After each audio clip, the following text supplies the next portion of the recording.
Assalamualaikum warahmatullahi wabarakatuh. Kami dari kelompok 5 dengan mata kuliah Standar Akuntansi Keuangan untuk Entitas Privat dan Standar Akuntansi Keuangan Entitas Mikro, Kecil, dan Menengah. Kali ini kami akan membahas tentang Standar Akuntansi Keuangan Entitas Privat dari bab 12, 13, 14, dan bab 15. Sebelumnya, saya ingin mengucapkan terima kasih kepada Ibu Rita Rahayu, DR, MSI, AK, CA selaku dosen pengampu pada mata kuliah ini. Selanjutnya, saya ingin memperkenalkan anggota kelompok 5, yaitu yang pertama saya sendiri, Siti Fauzia Sabrina, dengan NIM 22005220087. Yang kedua, Lahila Cahaya Putri dengan NIM 22005220063. Yang ketiga, Reza Falevi dengan NIM 22005220081. Yang terakhir, Sabila Nurul Azizah dengan NIM 22005220072. Penjelasan Bab 12 tentang isu terkait instrumen keuangan lain yang akan dijelaskan oleh saya sendiri, Siti Fauzia Sabrina. Pilihan kebijakan akuntansi. Entitas memilih untuk menerapkan isu terkait instrumen keuangan lain diterapkan untuk seluruh instrumen keuangan kecuali yang pertama, instrumen keuangan yang dicakup dalam instrumen keuangan dasar.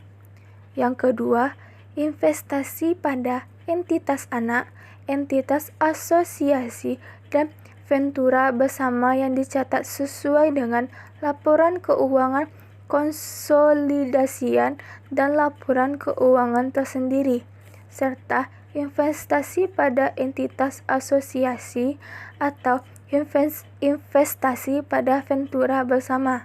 Yang ketiga, hak dan kewajiban pemberi kerja dalam program imbalan kerja. Yang keempat, hak dalam kontrak asuransi kecuali kontrak asuransi tersebut dapat mengakibatkan kerugian pada salah satu pihak sebagai akibat dari persyaratan kontraktual yang tidak terkait pada A. Perubahan dalam risiko yang diasuransikan. B. Perubahan dalam kurs valuta asing. Yang C. Gagal bayar oleh salah satu pihak lawan. Yang kelima, instrumen keuangan yang memenuhi definisi ekuitas milik entitas sendiri mencakup komponen ekuitas atau instrumen keuangan majemuk yang diterbitkan oleh entitas. Yang keenam, sewa dalam ruang lingkup sewa. Sebagai konsekuensinya, isu terkait instrumen keuangan lain diterapkan pada sewa yang dapat mengakibatkan kerugian pada pesewa atau penyewa sebagai akibat dari persyaratan kontraktual yang tidak berkaitan dengan A. Perubahan harga aset sewaan. B. Perubahan kurs valuta asing. C. Perubahan dalam pembayaran sewa berdasarkan suku bunga pasar variabel. Atau D. Gagal bayar oleh salah satu pihak lawan. Yang ketujuh, kontrak atas imbalan kontingensi dalam suatu kombinasi bisnis. Pengecualian ini hanya diterapkan untuk pihak pengakuisisi. Yang ke-8, instrumen keuangan, kontrak, dan kewajiban dalam transaksi pembayaran berbasis saham yang diatur dalam pembayaran berbasis saham. Yang ke-9, penggantian aset yang dicatat sesuai dengan provisi dan kontingensi. Kebanyakan kontrak untuk membeli atau menjual item dan keuangan seperti komoditas, persediaan, atau aset tetap dikecualikan dari isu terkait instrumen keuangan lain karena item tersebut bukan instrumen keuangan. Akan tetapi, isu terkait instrumen keuangan lain diterapkan untuk seluruh kontrak yang menimbulkan risiko bagi pembeli atau penjual yang bukan merupakan kontrak tipikal jual atau beli item non-keuangan. Sebagai contoh, isu terkait instrumen keuangan lain diterapkan pada kontrak yang dapat mengakibatkan kerugian pada pembeli atau penjual sebagai akibat dari persyaratan kontraktual yang tidak terkait dengan perubahan harga item non-keuangan, perubahan kurs valuta asing, atau gagal bayar oleh salah satu pihak. Sebagai tambahan, pada kontrak yang dideskripsikan dalam isu terkait instrumen keuangan lain ini diterapkan pada kontrak untuk membeli atau menjual item non-keuangan jika kontrak dapat diselesaikan secara neto dengan kas atau instrumen keuangan lainnya, atau dengan menukarkan instrumen keuangan seolah-olah kontrak merupakan instrumen keuangan dengan pengecualian berikut. Kontrak yang disepakati dan tetap dimiliki dengan tujuan menerima atau menyerahkan item non-keuangan sesuai dengan persyaratan pembelian, penjualan, atau penggunaan yang diperkirakan oleh entitas bukan merupakan instrumen keuangan untuk tujuan isu terkait instrumen lain. Pengakuan awal aset keuangan dan liabilitas keuangan. Entitas mengakui aset keuangan atau liabilitas keuangan hanya jika entitas menjadi salah satu pihak dalam ketentuan kontraktual instrumen tersebut. Pengukuran awal. Pada pengakuan awal aset keuangan atau liabilitas keuangan, entitas mengukurnya pada nilai wajar yang umumnya merupakan harga transaksi. Pengukuran selanjutnya pada akhir setiap periode pelaporan. Pengukuran selanjutnya, pada akhir setiap periode pelaporan, entitas mengukur seluruh instrumen keuangan dalam ruang lingkup isu terkait instrumen keuangan lain berdasarkan nilai wajar dan mengakui perubahan nilai wajar dalam laba rugi kecuali sebagai berikut. Yang A. Beberapa perubahan nilai wajar atas instrumen lindung nilai dalam hubungan lindung nilai yang telah ditetapkan disyaratkan untuk diakui dalam penghasilan komprehensif lain. Yang B. Instrumen ekuitas yang tidak diperdagangkan secara publik dan yang nilai wajarnya tidak dapat diukur secara andal tanpa biaya atau upaya yang berlebihan dan kontrak yang terkait dengan instrumen tersebut yang jika dilaksanakan akan mengakibatkan penyerahan instrumen tersebut diukur pada biaya perolehan dikurangi penurunan nilai. Jika pengukuran andal atas nilai wajar tidak lagi tersedia tanpa biaya atau upaya yang berlebihan untuk instrumen ekuitas atau kontrak terkait instrumen tersebut yang jika dilaksanakan akan mengakibatkan penyerahan instrumen tersebut yang tidak diperdagangkan secara publik tetapi diukur pada nilai wajar melalui laba rugi, maka nilai wajar instrumen tersebut pada tanggal terakhir di masa instrumen dapat diukur secara andal tanpa biaya atau upaya yang berlebihan diperlakukan sebagai biaya perolehan instrumen tersebut. Entitas pengukuran instrumen tersebut pada jumlah biaya perolehan dikurangi penurunan nilai sampai entitas dapat menentukan ukuran yang andal atas nilai wajar tanpa biaya atau upaya yang berlebihan. Nilai wajar. Entitas menerapkan pedoman mengenai nilai wajar dalam untuk pengukuran nilai wajar sesuai dengan isu terkait instrumen keuangan lain dan juga untuk pengukuran nilai wajar sesuai dengan instrumen keuangan dasar. Nilai wajar liabilitas keuangan yang jatuh tempo atas permintaan adalah tidak kurang dari jumlah yang terutang pada saat permintaan didiskontokan sejak tanggal pertama saat jumlah tersebut disyaratkan untuk dibayar.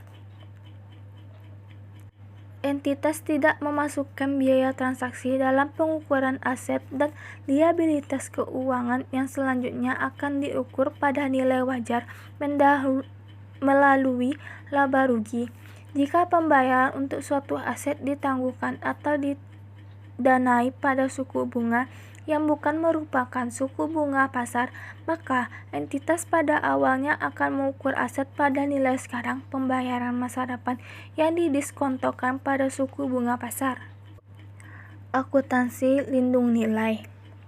Jika kriteria tertentu terpenuhi, entitas menetapkan hubungan lindung nilai antara instrumen lindung nilai dan item lindung nilai dengan cara sedemikian rupa untuk memenuhi syarat akuntansi lindung nilai. Akuntansi lindung nilai mengizinkan keuntungan atau kerugian pada instrumen lindung nilai dan pada item lindung nilaian untuk diakui dalam laba rugi pada saat bersamaan. Untuk memenuhi syarat akuntansi lindung nilai, entitas memenuhi seluruh ketentuan berikut. Yang A. Entitas menentukan dan mendokumentasikan hubungan lindung nilai sehingga dapat didefinisikan secara jelas. Yang pertama, risiko yang lindung nilai. Yang kedua, item lindung nilaian.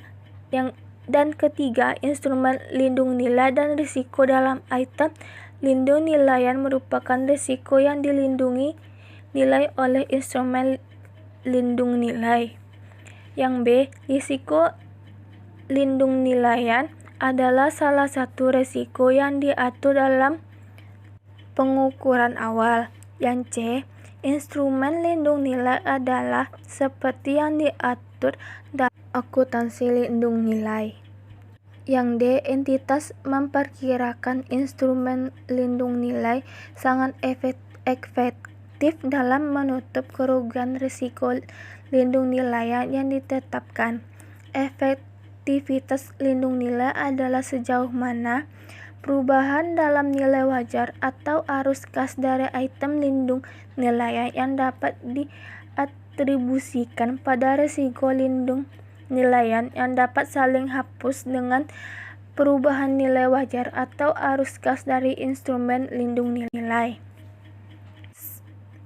Standar ini mengizinkan akuntansi lindung nilai hanya untuk risiko sebagai berikut. Yang A. Risiko suku bunga instrumen hutang yang diukur pada biaya perolehan diamortisasi. Yang B. Risiko kurs valuta asing atau risiko suku bunga dalam komitmen pasti atau perkiraan transaksi yang sangat mungkin terjadi. Yang C. Risiko harga komoditas yang dimiliki entitas atau dalam komitmen pasti atau perkiraan transaksi yang sangat mungkin terjadi untuk membeli atau menjual komoditas. D. Risiko kurs valuta asing dalam investasi neto dalam kegiatan usaha luar negeri. Risiko kurs valuta asing pada instrumen utang yang diukur pada biaya perolehan diamortisasi tidak terdapat dalam daftar karena akuntansi lindung nilai tidak memiliki dampak signifikan terhadap laporan keuangan, piutang dan utang, wesel tagih dan wesel bayar serta pinjaman yang diberikan dan pinjaman diterima pada umumnya diukur pada biaya perolehan diamortisasi. Dalam hal ini termasuk utang yang didenominasi dalam valuta asing. Persyaratan setiap perubahan dalam jumlah tercatat utang yang disebabkan perubahan dalam kurs untuk diakui dalam laba rugi. Sebagai konsekuensinya, baik perubahan nilai wajar instrumen lindung nilai maupun perubahan dalam jumlah tercatat utang terkait perubahan dalam nilai tukar diakui dalam laba rugi dan harus saling hapus kecuali sepanjang selisih antara kurs spot atau pada kurs forward. Standar ini mengizinkan akuntansi lindung nilai hanya jika instrumen lindung nilai memenuhi seluruh syarat dan ketentuan sebagai berikut. Yang A.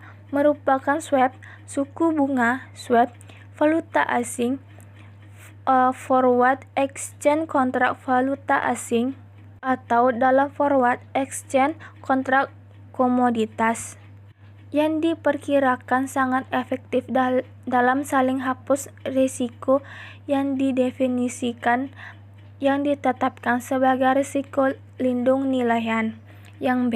Melibatkan pihak eksternal dari entitas pelapor, yaitu pihak eksternal dari kelompok, segmen atau entitas individual yang dilaporkan. Yang C. Jumlah nosionalnya serta dengan jumlah pokok yang ditetapkan atau jumlah nosional item lindung nilaian. Yang D. Memiliki tanggal jatuh tempo tertentu yang tidak lebih lama dari yang pertama, jatuh tempo instrumen keuangan yang dilindung nilai. Yang kedua, perkiraan penyelesaian komitmen pembelian atau penjualan komoditas. Yang ketiga, terjadinya perakiraan transaksi dalam valuta asing atau transaksi komoditas yang dilindung nilai yang sangat mungkin terjadi. E. Tidak memiliki fitur pembayaran di muka, penghentian dini atau perpanjangan. Lindung nilai risiko suku bunga tetap atas instrumen keuangan yang diakui atau risiko harga komoditas atas komoditas yang dimiliki. Jika ketentuan terpenuhi dan risiko lindung nilaian adalah eksposur risiko suku bunga tetap, instrumen utang yang diukur pada biaya perolehan, diamortisasi atau risiko harga komoditas atas komoditas yang dikuasai, maka entitas A mengakui instrumen lindung nilai sebagai aset atau liabilitas dan perubahan nilai wajar instrumen lindung nilai dalam laba rugi. B. Mengakui perubahan nilai wajar item lindung nilaian yang terkait dengan risiko lindung nilaian dalam laba rugi dan sebagai penyesuaian terhadap jumlah tercatat lindung nilaian. Jika risiko lindung nilaian adalah risiko suku bunga tetap dari instrumen utang yang diukur pada biaya perolehan, diamortisasi, entitas mengakui penyelesaian kas neto secara periodik atau swap suku bunga, yang merupakan instrumen lindung nilai dalam laba rugi pada periode di mana penyelesaian neto diakrur. Entitas menghentikan akuntansi lindung nilai yang diatur jika A. Instrumen lindung nilai kadaluarsa atau dijual atau dihentikan. B. Lindung nilai tidak lagi memenuhi ketentuan akuntansi lindung nilai yang diatur dalam paragraf tertentu. C. Entitas membatalkan penetapan yang telah dilakukan. Selanjutnya, pengungkapan. Entitas yang menerapkan isu terkait instrumen keuangan lain ini membuat seluruh pengungkapan yang disyaratkan dalam instrumen keuangan dasar dengan memasukkan dalam pengungkapan tersebut instrumen keuangan yang berada dalam lingkup isu terkait instrumen keuangan lain, termasuk juga instrumen keuangan dalam ruang lingkup instrumen keuangan dasar. Sebagai tambahan, jika entitas menggunakan akuntansi lindung nilai, entitas membuat pengungkapan tambahan. Entitas mengungkapkan hal berikut ini secara terpisah untuk lindung nilai dari masing-masing 4 jenis risiko yang dideskripsikan dalam paragraf tertentu. Yang A. Deskripsi lindung nilai. B. Deskripsi instrumen keuangan yang ditetapkan sebagai instrumen lindung nilai dan nilai wajarnya pada tanggal pelaporan. C. Sifat risiko yang dilindung nilai termasuk deskripsi item lindung nilaian. Jika entitas menggunakan akuntansi lindung nilai untuk lindung nilai risiko suku bunga tetap atau risiko harga komoditas untuk komoditas yang dimiliki, entitas mengungkapkan hal berikut.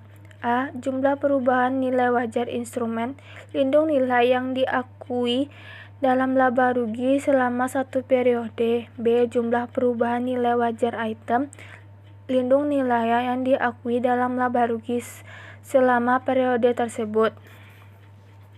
Jika entitas menerapkan akuntansi lindung nilai untuk lindung nilai risiko suku bunga variabel, risiko kurs valuta asing, risiko harga komoditas dalam komitmen pasti atau perakiraan transaksi yang sangat mungkin terjadi atau investasi neto dalam kegiatan usaha luar negeri, entitas mengungkapkan hal berikut. Yang A. Periode ketika arus kas diperkirakan terjadi dan ketika arus kas diperkirakan memengaruhi laba rugi. B. Deskripsi perkiraan transaksi di mana sebelumnya akuntansi lindung nilai telah digunakan tetapi perakiraan transaksi tersebut diperkirakan tidak lagi terjadi. C. Jumlah perubahan nilai wajar instrumen lindung nilai yang diakui dalam penghasilan komprehensif nilai komprehensif lain selama periode. Yang D. Jumlah yang diklasifikasi ke laba rugi pada periode. E. Jumlah selisih lebih perubahan kumulatif dalam nilai wajar instrumen lindung nilai atas perubahan kumulatif dalam nilai wajar arus kas ekspektasian yang diakui dalam laba rugi selama periode. Sekian pembahasan dari bab 12. Selanjutnya bab 13 tentang persediaan yang akan dijelaskan oleh Lahila Cahaya Putri. Kepada Lahila dipersilahkan. Saya akan menjelaskan materi bab 13 tentang persediaan, yaitu pengukuran persediaan. Entitas mengukur persediaan pada mana yang lebih rendah antara biaya perolehan dan harga jual estimasi dikurangi biaya untuk penyelesaian dan menjual. Biaya perolehan persediaan. Entitas memasukkan ke dalam biaya perolehan persediaan seluruh biaya pembelian, biaya konversi, dan biaya lainnya yang terjadi dalam membawa persediaan sampai persediaan berada dalam lokasi dan kondisi saat ini. Biaya pembelian. Biaya pembelian persediaan terdiri dari harga beli, biaya import, dan pajak lain. Dan biaya transportasi, biaya penanganan, dan biaya lainnya yang secara langsung dapat diatribusikan pada perolehan barang jadi, bahan baku, dan jasa. Entitas mungkin memberi persediaan dengan syarat pelunasan tanggungan. Biaya konversi. Biaya konversi persediaan mencakup biaya yang secara langsung terkait dengan unit yang diproduksi seperti tenaga kerja langsung. Alokasi overhead produksi. Entitas mengalokasikan overhead produksi tentang ke biaya konversi berdasarkan kapasitas norma fasilitas produksi. Kapasitas norma adalah produksi rata-rata yang diperkirakan akan tercapai selama jumlah periode atau musim dalam kondisi normal, dengan memperhitungkan hilangnya kapasitas karena pembelian terencana. Produk bersama dan produk sampingan. Suatu proses produksi mungkin menghasilkan lebih dari satu jenis produk yang diproduksi secara simultan. Hal ini terjadi sebagai contoh ketika produksi bersama diproduksi atau ketika terdapat produk utama dan produk sampingan. Biaya lain dalam persediaan. Entitas memasukkan biaya lain dalam biaya perolehan persediaan hanya sepanjang biaya tersebut terjadi untuk membawa persediaan sampai persediaan berada dalam lokasi dan kondisi saat ini. Dikeluarkan dari persediaan. Contoh biaya-biaya yang dikeluarkan dari biaya perolehan persediaan dan diakui sebagai beban dalam periode terjadinya adalah jumlah abnormal atas pemborosan bahan baku, biaya penyimpanan, overhead administratif yang tidak memberikan kontribusi untuk membawa persediaan sampai pada lokasi dan kondisi saat ini, dan biaya penjualan. Biaya perolehan persediaan pemberi jasa. Sepanjang pemberi jasa memiliki persediaan, pemberi jasa mengukur persediaan tersebut pada biaya produksinya.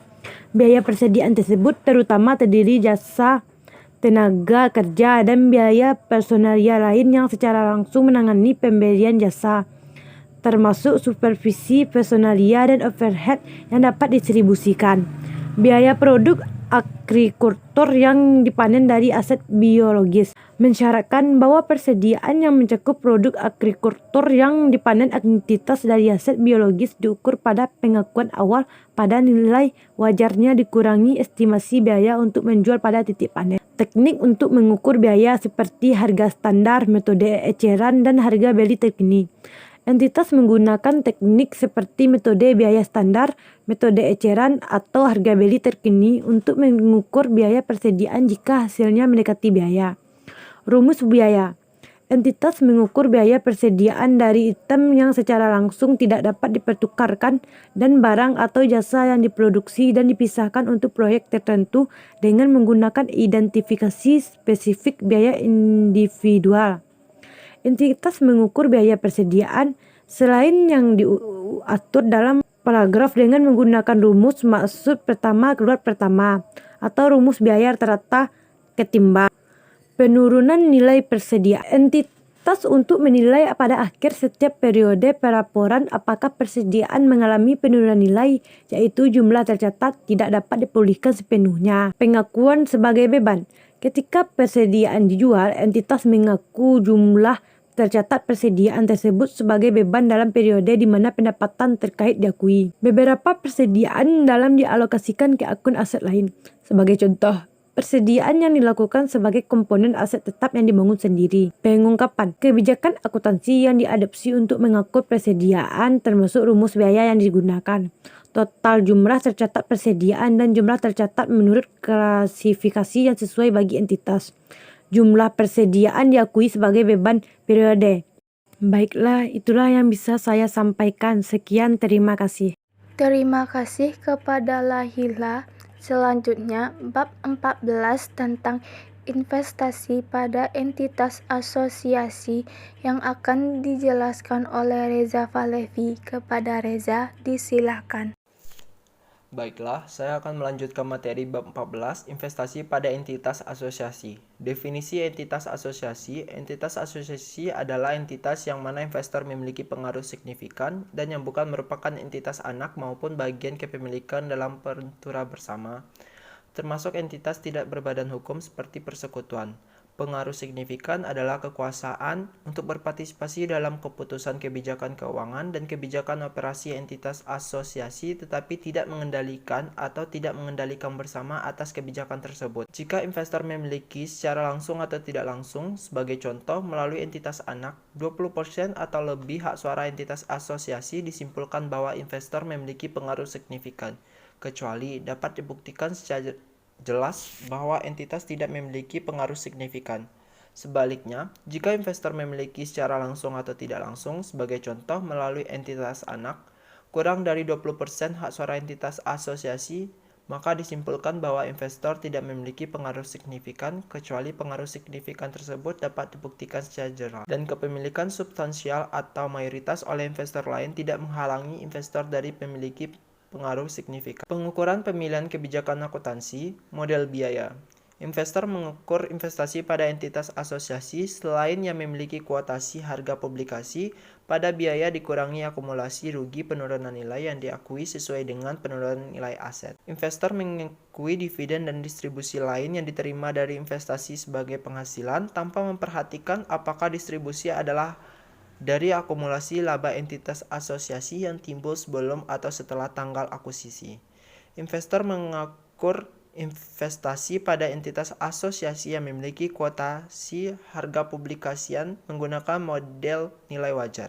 Selanjutnya, metode ekuitas. Menurut metode ekuitas, investasi ekuitas awalnya diakui pada harga transaksi termasuk biaya transaksi dan selanjutnya disesuaikan untuk mencerminkan bagian investor atas laba rugi dan penghasilan komprehensif lain entitas asosiasi dari.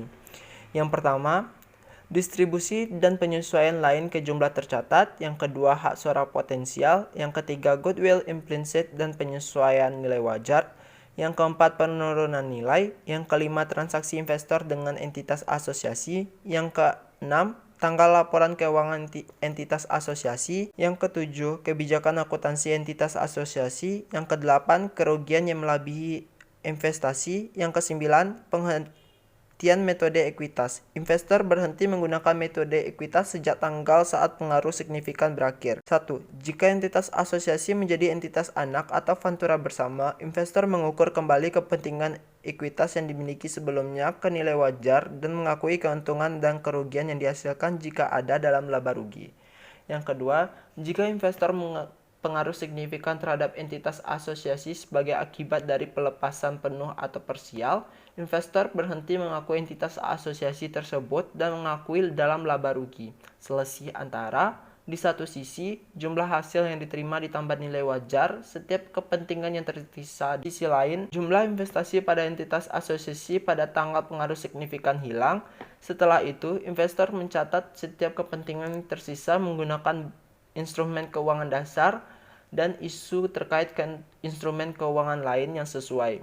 Yang ketiga, jika investor kehilangan pengaruh signifikan untuk alasan selain pelepasan parsial atas investasinya, investasi menganggap jumlah tercatat investasi pada tanggal tersebut sebagai dasar biaya baru dan mencatat investasi tersebut menggunakan yang sesuai. Metode nilai wajar. Pada pengakuan awal investasi pada entitas asosiasi, investor mengukur pada harga transaksi tidak termasuk biaya transaksi. Pada setiap tanggal pelaporan, investor mengukur investasi pada entitas asosiasi pada nilai wajar dengan perubahan dalam nilai wajar diakui dalam laba rugi. Menggunakan pedoman pengukuran nilai wajar dalam investor yang menggunakan model nilai wajar menggunakan model biaya untung investasi pada entitas asosiasi yang nilai wajarnya tidak dapat diukur secara andal tanpa biaya atau upaya yang berlebihan. Penyajian laporan keuangan. Pengungkapan. Entitas mengungkapkan hal berikut: kebijakan akuntansi atas investasi pada entitas asosiasi, jumlah tercatat atas investasi pada entitas asosiasi, dan nilai wajar investasi pada entitas asosiasi yang dicatat dengan menggunakan metode ekuitas yang memiliki kuotasi harga publikasian. Untuk investasi pada entitas asosiasi yang dicatat dengan menggunakan model biaya, investor mengungkapkan jumlah dividen dan distribusi lainnya yang diakui sebagai penghasilan. Untuk investasi pada entitas asosiasi yang dicatat dengan menggunakan metode ekuitas, investor mengungkapkan secara terpisah bagiannya dalam laba rugi entitas asosiasi tersebut dan bagiannya dalam operasi yang dihentikan dari entitas asosiasi tersebut.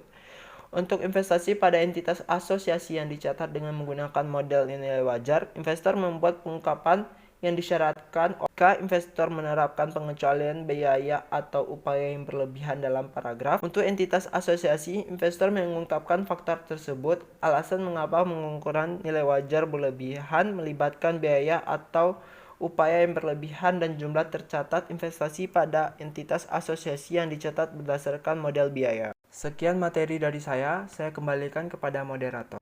Terima kasih kepada Reza. Selanjutnya bab 15 tentang investasi pada ventura bersama yang akan dijelaskan oleh Sabila Nurul Azizah. Kepada Sabila disilakan. Baiklah, materi selanjutnya investasi pada ventura bersama. 1. Definisi ventura bersama. Ventura bersama adalah pengaturan kontraktual di mana dua atau lebih pihak melakukan aktivitas ekonomik yang merupakan subjek pengendalian bersama. Ventura bersama dapat berbentuk pengendalian bersama operasi, pengendalian bersama aset, atau pengendalian bersama entitas. 2. Pengendalian bersama operasi. Operasi beberapa ventura bersama melibatkan penggunaan aset dan sumber daya lain venturar daripada pendirian suatu perseroan terbatas, persekutuan atau badan usaha lain, atau suatu struktur keuangan yang terpisah dari venturar. Setiap venturar menggunakan aset tetap dan mengelola sendiri persediaannya. Pengaturan Ventura bersama biasanya mengatur sedemikian rupa sehingga pendapatan dari penjualan produk bersama dan beban bersama yang terjadi dibagi antar para venturer. Sehubungan dengan kepentingannya dalam pengendalian bersama operasi, venturer mengakui dalam laporan keuangannya: A. Aset yang dikendalikan dan liabilitas yang terjadi. B. Beban yang terjadi dan bagian penghasilan yang diperoleh dari penjualan barang atau jasa oleh ventura bersama. Pengendalian bersama aset. Sehubungan dengan kepentingannya dalam pengendalian bersama aset, venturer mengakui dalam laporan keuangannya: A. Bagiannya atas pengendalian bersama aset yang diklasifikasikan sesuai dengan sifat aset tersebut. B. Liabilitas yang telah terjadi. C. Bagiannya atas liabilitas yang terjadi bersama dengan venturer lain dalam hubungannya dengan ventura bersama. D. Setiap penghasilan dari penjualan atau penggunaan bagiannya atas output ventura bersama dengan bagiannya atas beban yang terjadi pada ventura bersama. E. Setiap beban yang telah terjadi sehubungan dengan kepentingannya dalam ventura bersama. Pengendalian bersama entitas, yaitu ventura bersama yang melibatkan pendirian suatu perseroan terbatas, persekutuan, atau badan usaha lain di mana setiap venturer memiliki kepentingan. 3. Pengukuran pemilihan kebijakan akuntansi. Ventura mencatat seluruh kepentingannya dalam pengendalian bersama entitas menggunakan A. Model biaya. Model biaya. Ventura mengukur investasi dalam pengendalian bersama entitas selain yang memiliki kuotasi harga publikasian pada biaya dikurangi akumulasi rugi penurunan nilai yang diakui. Ventura mengakui distribusi yang diterima dari investasi sebagai penghasilan tanpa memperhatikan asal distribusi. Ventura mengukur investasinya dalam pengendalian bersama entitas yang memiliki kuotasi harga publikasi menggunakan model nilai wajar. B. Metode ekuitas. Ventura mengukur investasinya dalam pengendalian bersama entitas dengan metode ekuitas menggunakan prosedur yang telah dijelaskan pada bab 14. C. Metode nilai wajar. Pada pengakuan awal investasi dalam pengendalian bersama entitas, ventura mengukurnya pada harga transaksi. Setiap tanggal pelaporan, ventura mengukur investasinya dalam pengendalian bersama entitas pada nilai wajar. Dengan perubahan pada nilai wajar diakui dalam laba rugi menggunakan panduan pengukuran nilai wajar. Ventura yang menggunakan model nilai wajar menggunakan model biaya untuk investasi dalam pengendalian bersama entitas dan yang nilai wajarnya tidak dapat diukur secara andal tanpa biaya atau upaya yang berlebihan. 4. Transaksi antara ventura dan ventura bersama. Ketika ventura memberikan kontribusi atau menjual aset kepada ventura bersama, maka pengakuan bagian keuntungan atau kerugian dari transaksi mencerminkan substansi transaksi tersebut. Ketika aset dikuasai oleh ventura bersama dan dengan syarat ventura telah mengalihkan risiko dan manfaat signifikan atas kepemilikan aset, maka ventura mengakui hanya bagian keuntungan atau kerugian yang dapat diatribusikan pada kepentingan ventura lain. Ventura mengakui seluruh jumlah kerugian ketika kontribusi atau penjualan memberikan bukti kerugian penurunan nilai. Ketika ventura membeli aset dari ventura bersama, maka ventura tidak mengakui bagiannya atas laba ventura bersama dari transaksi tersebut sampai ventura menjual kembali aset tersebut kepada pihak independen. Ventura mengakui bagiannya atas kerugian yang diakibatkan dari transaksi tersebut dengan cara yang sama dengan pengakuan atas laba, kecuali bahwa kerugian tersebut segera diakui ketika kerugian tersebut merupakan rugi penurunan nilai. 5. Jika investor tidak memiliki pengendalian bersama. Investor dalam ventura bersama yang tidak memiliki pengendalian bersama mencatat investasi tersebut sesuai dengan bab 11, bab 12. Jika terdapat pengaruh signifikan dalam ventura bersama menerapkan bab 14. Pengungkapan. Entitas mengungkapkan hal berikut. A. Kebijakan akuntansi yang digunakan untuk mengakui kepentingannya dalam pengendalian bersama entitas. B. Jumlah tercatat investasi pada pengendalian bersama entitas. C. Nilai wajar investasi pada pengendalian bersama entitas yang dicatat dengan menggunakan metode ekuitas yang memiliki kuotasi harga publikasian. D. Jumlah agregat komitmen terkait ventura bersama termasuk bagiannya dalam komitmen modal bersama dengan ventura lainnya sebagaimana bagiannya atas komitmen modal ventura bersama. Untuk pengendalian bersama entitas yang dicatat sesuai dengan metode ekuitas, Ventura membuat pengungkapan yang disyaratkan untuk investasi metode ekuitas. Untuk pengendalian bersama entitas yang dicatat sesuai dengan model nilai wajar, Ventura membuat pengungkapan yang disyaratkan. Jika Ventura menerapkan pengecualian, biaya atau upaya yang berlebihan untuk pengendalian bersama entitas, maka Ventura mengungkapkan fakta tersebut, alasan mengapa pengukuran nilai wajar melibatkan biaya atau upaya yang berlebihan dan jumlah tercatat investasi dalam pengendalian bersama entitas yang dicatat dengan model biaya. Sekian dari saya kembalikan kepada moderator. Terima kasih kepada Sabila. Dengan berakhirnya penjelasan dari rekan saya tadi, maka berakhir pula penjelasan kami tentang standar akuntansi keuangan entitas privat pada bab 12, 13, 14, dan 15. Sekian dari kami. Jika ada kesalahan, mohon dimaafkan. Wabillahi taufik wal hidayah. Wassalamualaikum warahmatullahi wabarakatuh.